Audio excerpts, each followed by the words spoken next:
that are green are of the developing world, and here we have Libya being as high in CO2 emission as Japan is, and then after South Africa it goes down to various other countries. So there's no denying it's the people in the third world that are the emission producer.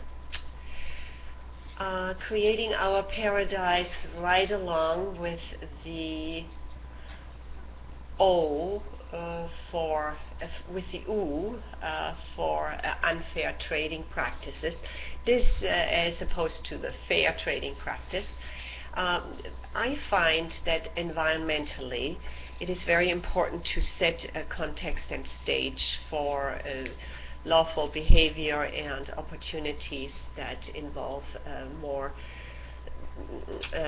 fair access to goods and services. With fair trade practices, what is addressed is an attempt to to look at inequities and failures in the marketplace and provide stable conditions for producers for their crops, give them business support, and also access to premium northern markets, which are where most of the buyers are for these products. In a fair price, in a fair trade practice, you also provide a background which looks at the way that sustainability is built into the production. So you've got agricultural products that are based on a possibly an environmental impact assessment that look for items like conservation areas and buffer zones around water bodies. The use of synthetic fertilizer and pesticide is reduced or even eliminated where possible. There is a prohibited list where persistent toxic chemicals are not used, and procedures are designed to reduce and prevent soil erosion. So having said that, it would really make a difference if we could go ahead and buy into the products that are produced under those auspices and are attempting to bring this caretaking attitude into the production and growing process. What is usually targeted as a product for a fair trade practice is coffee, cocoa, sugar, tea, bananas, honey, cotton, chocolate, flowers, and handicrafts. Okay. Make no mistake, there are critics to this practice as it is seen as an intervention and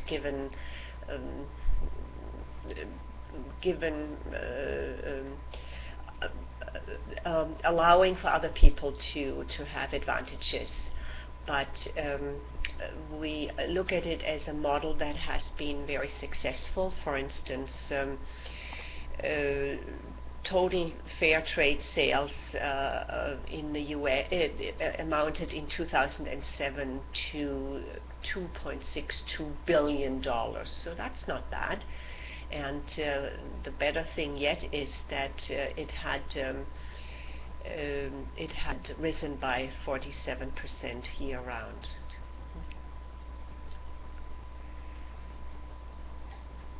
Next, we are going to the R, which is a favorite topic of mine, and this is where I do my show and tell. So let me grab my little basket here and come up with some not so novel ideas, I hope. First of all, I like to say that we used to talk about the 3 R's. Well, we're talking 5 R's. We do a rethink and a repair as well, not only a reduce, reuse, and recycle. So in they go into those wonderful baskets where we are taking part in these efforts. And here are some of the things that would be part of those activities. I'll show you. This is in Canada we use and that's come from South America, but I have it, or have South Africa, but I also have an Australian bottle like this. So we bring it back and it goes into the recycling bin.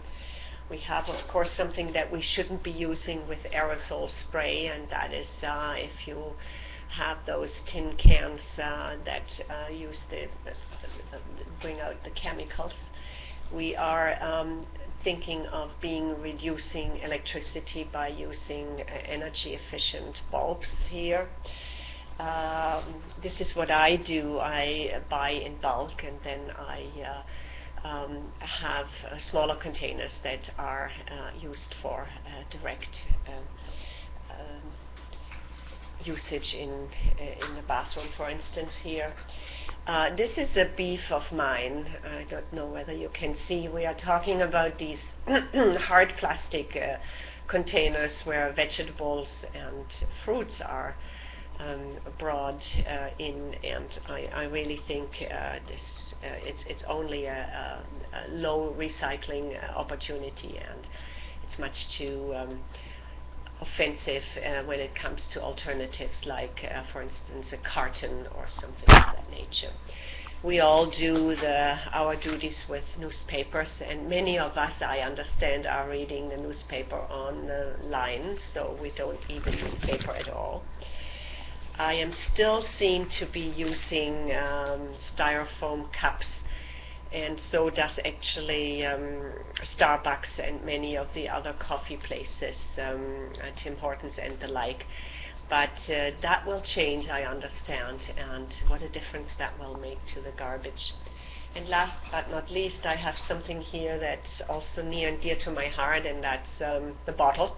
This one not with alcohol or beer, this one being the water bottle. Of course, we've been hearing about water supplies, water quality, water filtering, water availability, and it's certainly not in these small plastic bottles that are polluting the world that the future lies, but in other systems that are much more gentle to the environment. So off we go to the P of paradise, and that one is the population growth. Population growth, imagine we've had 100,000 generations to reach 2 billion earthlings, and 1 or 2 generations to grow to 9 billion, having already reached 6.7 billion. So the population growth is actually down in 2007 and has been down since the 60s. Still, exponentially, of course, we are growing, and even if we stopped having children in our country today, there would still be a huge growth given that the exponential numbers are there. And what we know is that our footprint is as if we had 1.3 planets to live on and to use, rather than just this one precious one. So we have some thinking to do in terms of what we are using and how we are as a group, as a population, how we are. What is available for us on this earth. The acid rain stems for the A in paradise, and this too has a contextual connection, because if we talk about natural gas, oil, and coal, then we know that acid rain is right there in terms of making our environment much more acidy, and this being then taken up by the clouds and rained upon us. So the tears of paradise are is the rain where the acidity is pH 5 or less. Normal would be 7, that would be neutral.